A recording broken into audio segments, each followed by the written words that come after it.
words about what's going on here today. Where's Pete? There he is. All right, Pete, come on up here. All right, everybody, please give a round of applause for Pete Dietz.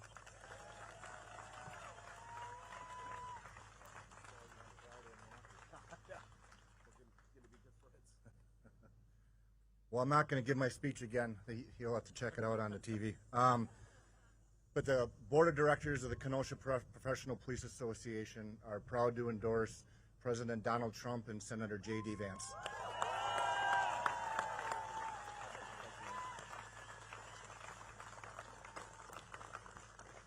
When Pete walked up here, he said, "I just saw you in Milwaukee," and I said, "Yeah, I remember that. I basically live in Wisconsin now. I don't know if you guys figured that out. So you'll be seeing a lot. You'll be seeing a lot of me over the next few months. But Pete, thank you so much for your support.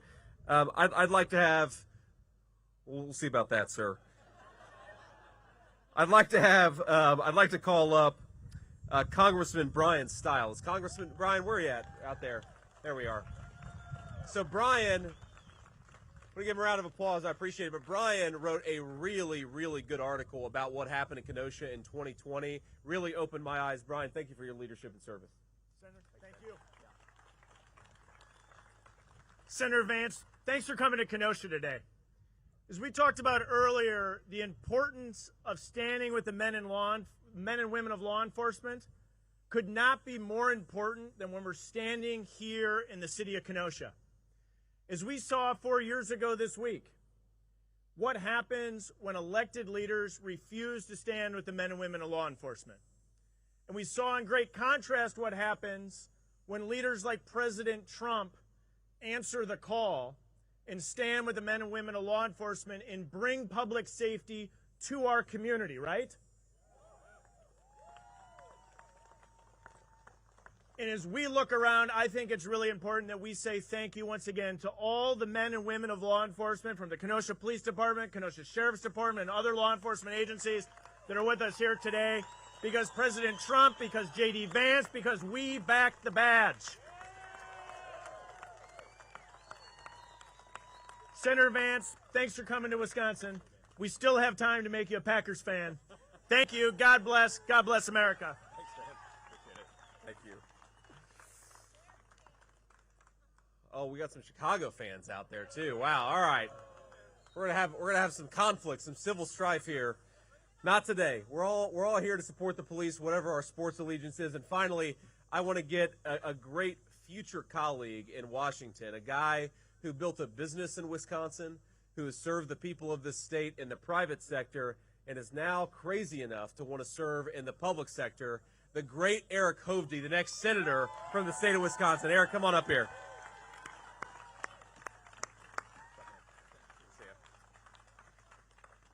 Well, as I walk through, Kamala Harris has failed at every single role that she played, from state AG or DA for San Francisco, or as senator, pushing the dumbest idea, defund the police. And now as vice president and opening our southern border. Look, as I said, we all want to live in safe communities. And you could not get a more distinct difference between these two sides. The radical, leftist, Kamala Harris, Governor Walz, and Senator Tammy Baldwin, or President Trump, JD Vance, and Eric Hovde. And we are going to back law enforcement. And let me tell you, anybody that doesn't, my wife has a great line: walk a day in their shoes. They go out every day to defend our communities, defend you, put risk of their own personal safety. So walk a day in their shoes. I support law enforcement. President Trump, JD Vance will always have your back. And we will never incorporate such a crazy idea as defund the police. So let's restore our safety, bring back this wonderful country, and thank you, Vice President, soon to be Vice President Vance.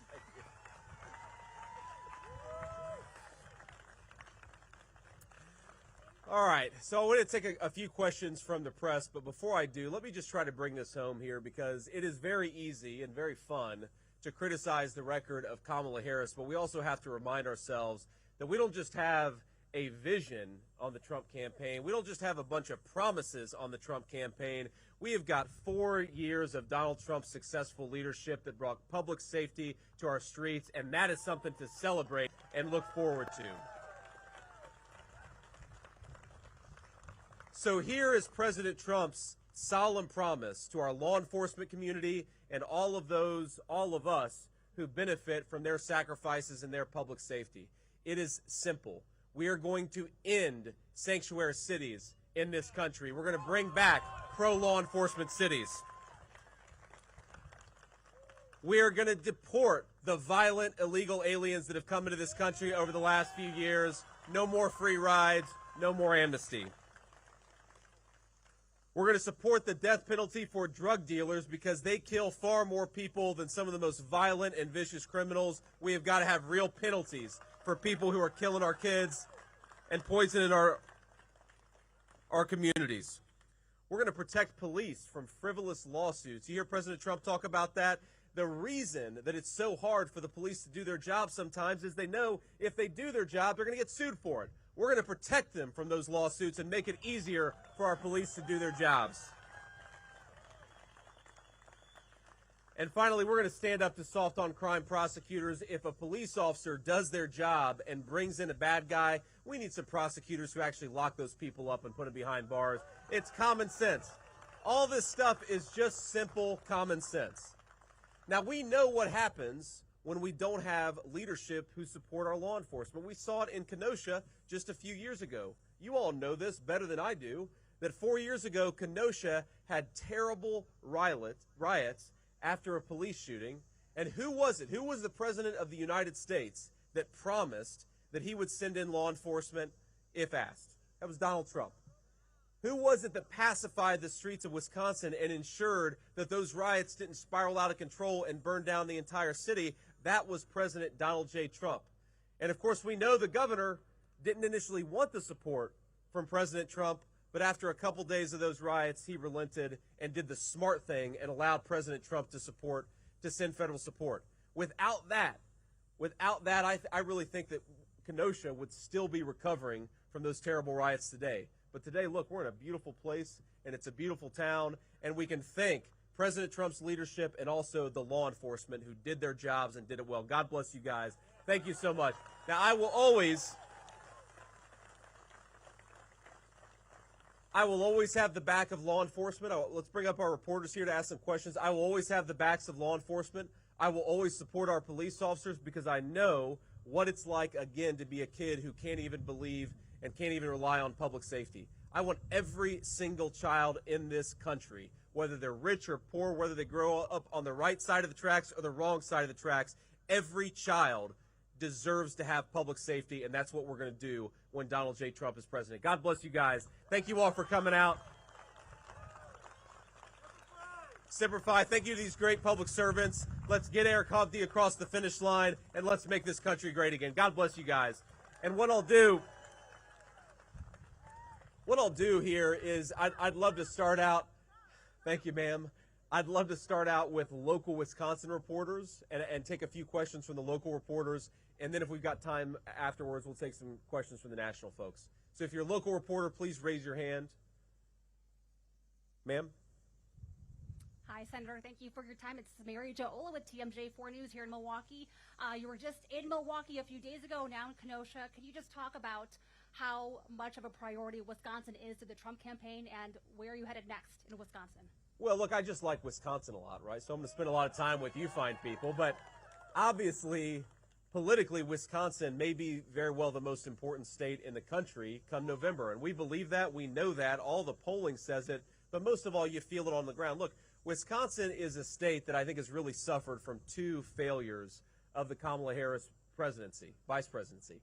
The first is Wisconsin is a great and proud manufacturing state with a lot of skilled craftsmen and a lot of people who work with their own hands, make things with their own hands, and they know that with Kamala Harris's policies that raise the cost of energy, you're shipping a lot of good manufacturing jobs off to China. President Trump and I believe we ought to keep those manufacturing jobs right here in Wisconsin. Let's do it with Wisconsin workers, and let's produce prosperity for the whole country. And the second thing is, you saw it with the riots in Kenosha in the summer of 2020. Wisconsin has suffered when you don't have good, smart, pro-public safety leadership. And that's what Donald Trump and I want to bring back to the White House is back in the blue, supporting our police officers and making sure that public safety is the birthright of every American citizen. I think that message, that shared economic and public safety message, is going to bring Wisconsin home to Republicans in 2024, and it's going to make Donald Trump the President of the United States again. So, yes, it's very important. I also say, when my kids came up here for the RNC convention 4 or 5 weeks ago, the one place they really wanted to go was the Cheese Castle. So, if you've all, how many of you have been to the Cheese Castle? All right, good. So my kids have been to the Cheese Castle. The first time I ever came to Wisconsin was 12 years ago with my then girlfriend, now my wife. We made our stop at the Wisconsin Cheese Castle. So every time we come back, we got to stop at the Wisconsin Cheese Castle. But it's good to be here, and we love this state. Other local reporters, ma'am. Hi, Megan Marshall with Spectrum News. This is the second endorsement from a local law enforcement here in Wisconsin. Tell me why that's so important to you and your campaign. Well, I think it speaks to the fact that law enforcement knows who's on their side, right? Donald Trump has been endorsed by so many law enforcement organizations across the country, but now 2 in the state of Wisconsin just the past week, because they know that Donald Trump is the one who's actually going to stand up for them and support them. I mean, look, we have got real problems in law enforcement recruitment in this country, and certainly right here in the state of Wisconsin. A lot of our police departments are underfunded and under-resourced. We don't have enough cops to do the job of keeping us safe. And then on top of that, we've got Mexican drug cartels operating as far north as Kenosha, Wisconsin, because we have a border czar, Kamala Harris, who refuses to do her job. These guys just want common sense back, right? Some of them are Democrats, some of them are Republicans. Maybe they agree or disagree with us on tax policy, but they agree with us that we've got to have common sense public safety. And if we don't have public safety, we don't have anything. You can't build a business. You can't go to work. You can't take your kids on a walk in your neighborhood without public safety. Public safety is the foundation of having a good country, and the police of Wisconsin know Donald Trump is the public safety candidate.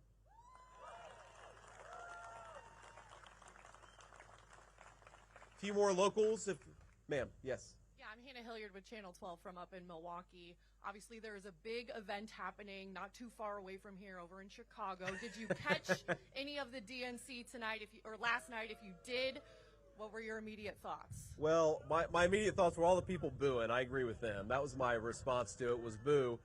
I watched little bits and pieces of it. We were out campaigning yesterday, so I got home to Cincinnati a little on the later side yesterday, so I watched some of it.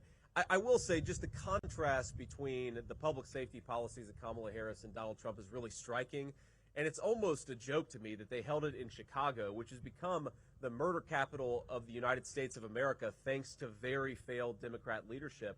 I mean, I believe last weekend in the city of Chicago, you had something like 40 shootings and 17 people who lost their lives. That is something that we would not accept in a third world country, much less in one of our beautiful, great American cities like Chicago. And my little theory about why they decided to have the convention in Chicago is, Tim Walz has been going around saying that he served in war, and maybe they did it in Chicago so that he could actually accurately say that he visited a combat zone.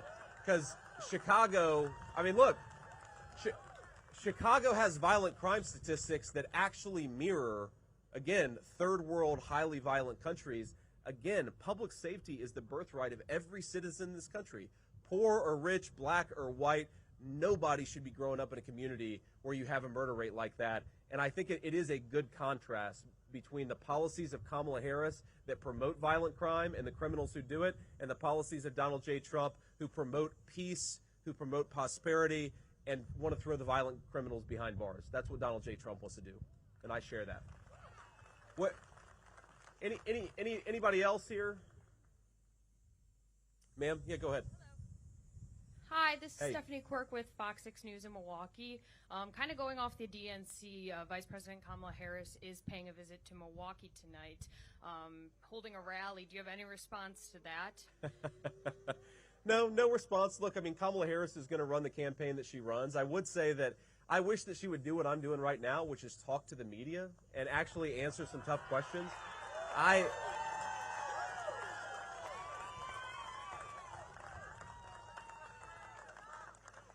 I mean, if you think what I'm doing here right now, what am I asking? The question I'm asking is for the fine people gathered to vote for me to be their vice president of the United States. What an awesome responsibility and what an incredible thing that I'm asking them to do. Now, Kamala Harris is going around asking people to be their president of the United States, but she won't answer a single tough question, and she won't interact with the American people unless there's a teleprompter standing between them and her. And I think that's crazy. And I think that what the media has got to start doing is it's got to start saying, look, if Kamala Harris is not going to stand and answer some tough questions, we're going to stop giving her this fake fawning coverage. Demand that she do what any president has had to do, which is answer some tough questions. But look, her argument, I can't get over this, because you watch her rallies, and Kamala's argument is something that I could not stay with a straight face. She stands there and says on day one, she's going to tackle the housing affordability crisis in our country. On day one, she's going to tackle the grocery affordability crisis in our country, and they are crises. Well, Kamala, day one was 3.5 years ago. You've been the vice president for 3.5 years. What the hell have you been doing for all that time? So for the people in Milwaukee who are going to go to her rally or going to listen to what she says, I just ask them, if she has such good ideas for how to bring down the cost of food and groceries and housing, why doesn't she do it now? She's the vice president. Not talk about what she's going to do in 6 months. Do it now, because she's got the power right now. Thank you. Any other locals? Okay, we'll do a couple nationals, and then we got to hit the road. Go ahead, ma'am. Senator Merl Cornfield from the Washington Post. I have a policy question for Great. you. We don't want to talk about policy? So my question is, before you were in the Senate, there was the vote on the Violence Against Women Act. And one of the hiccups with negotiating that bill was, should people who are convicted of stalking be able to possess firearms? What do you think about that? Well, look, I think that we certainly don't want violent criminals to have access to weapons, and that includes people, I think, who have been convicted of stalking, but I think it's important to say convicted. And what a lot of those of us who are pro-Second Amendment, what we don't want is, we don't want somebody to have their gun rights taken away when they haven't actually been in a court of law, right? Whether it's a First Amendment right, a Second Amendment right, any right, you are entitled to due process in this country. And so the criticisms that I've seen of that are not that certainly people who are convicted of a crime, they should not be able to carry a firearm. But people who have not gone through due process, they still have their rights, whether First Amendment, Second Amendment, whether walking around liberty or other rights. And I think that's an important distinction here between our approach and the Democrats' approach. We don't believe in the Republican Party that you should take people's rights away unless they've gone through a court of law. Hi, Senator. Kit Maher, CNN. I know Donald Trump has been reported. She's one of the good CNN reporters. There's like two of them. She's okay. Back to my question. So Donald Trump has enlisted the help of Tulsi Gabbard to prep for his debate. I'd like to know how you were prepping for a debate with Tim Walz, who has described himself as a bad debater. Who's helping you, and how are you prepping? Well, I found a good friend from back home who embellishes and lies a lot, and I'm having him stand in for Tim Walz. That's what we're doing during our debate. But look, all kidding aside, what we're going to do is we're going to focus a lot on policy, right? The way that I'm trying to prepare is to try to make sure that we're prepared to answer the American people's questions on how we're going to make their lives better, how we're going to make their communities safer, how we're going to bring back prosperity and low prices to the American economy. And we're going to focus on policy, and then obviously we're going to answer whatever questions the moderators have. That's how we're focusing. And by the way, just on President Trump, we have to remember, Tulsi Gabbard was a Democratic congresswoman just a few years ago. She ran against Kamala Harris back in 2020, and now she is firmly behind the Trump-Vance ticket. We're actually the ticket that is supported by common sense people across the spectrum. I think Tulsi Gabbard, you saw her. I mean, she basically ended Kamala's campaign on the debate stage, so she's a hell of a debater. But she's also one of these people who believes in some common sense things, like we shouldn't send America's sons and daughters off to fight in stupid wars, right? Amen to that, Tulsi. And I think it's really telling that the campaign that has brought a lot of Democrats and Republicans and independents together, it's the campaign of Donald J. Trump. And that's very important. We'll do one more question. Sir. Hey, Senator. Zach Alashak, Washington Examiner. I had a question. Last year, you got a lot of attention for visiting striking UAW members in Ohio. Last night, Sean Fain attacked you at the DNC and Donald Trump. Do you believe the party's going to attract more union voters this cycle, and kind of what's the strategy to do that?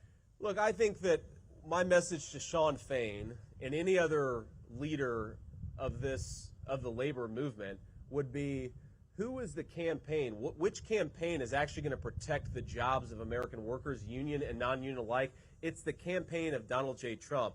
So sign up, get involved, and support the candidate that's actually going to protect your jobs. Now, Sean Fain, he'll go on TV and say that a majority of his membership is going to actually back Donald Trump.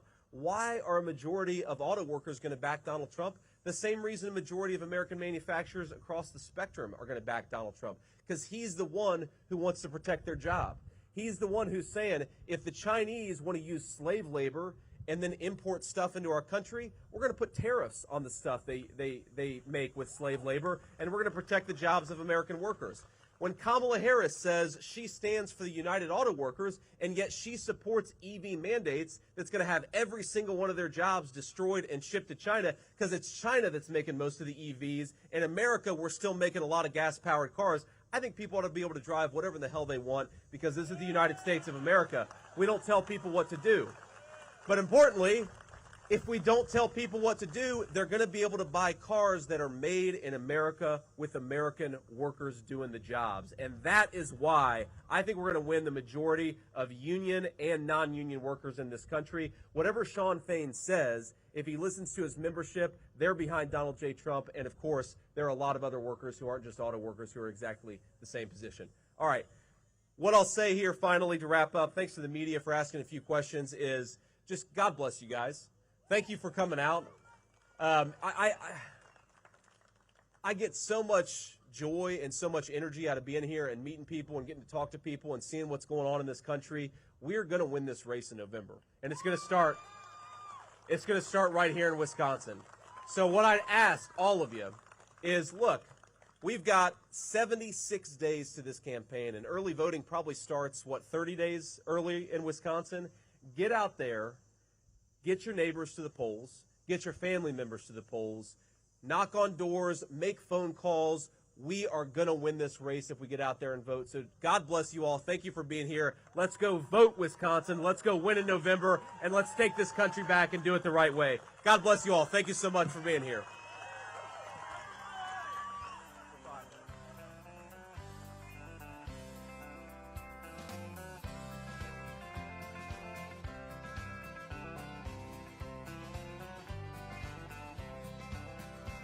Why don't we liberate these United States? We're the ones who need it worst. Let the rest of the world help us for change, and let's rebuild America first. Our highways and bridges are falling apart. Who's blessed and who has been cursed? There's things to be done all over the world, but let's rebuild America first.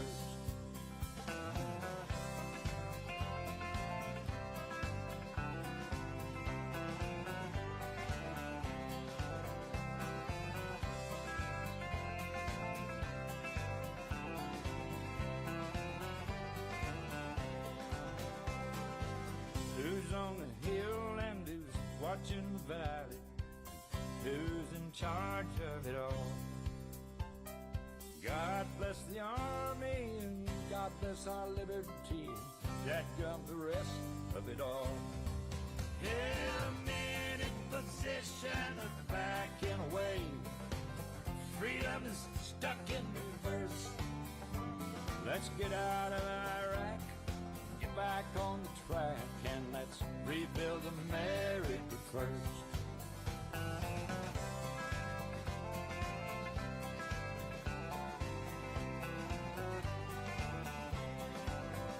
Once more.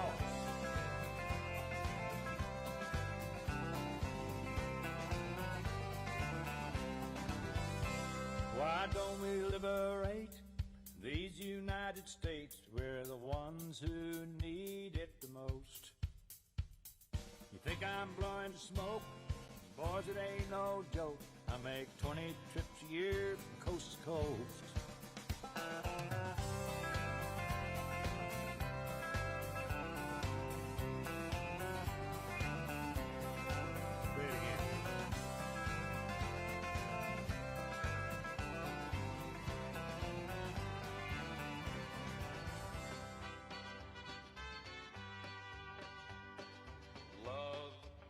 Is a burning thing,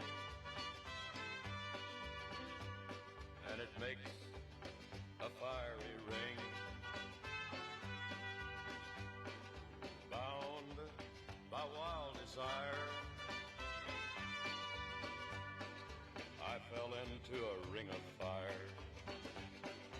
I fell into a burning ring of fire. I went down, down, down, and the flames went higher. And it burns, burns, burns, the ring of fire, the ring of fire.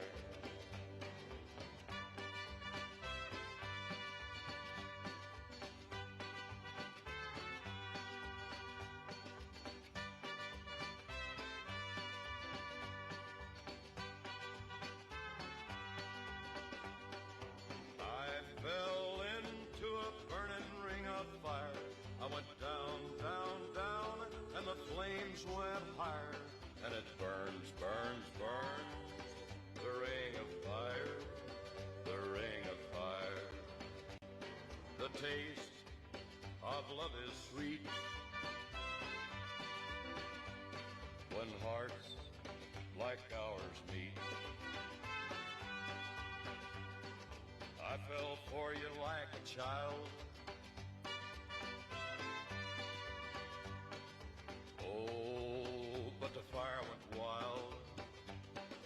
I fell into a burning ring of fire. I went down.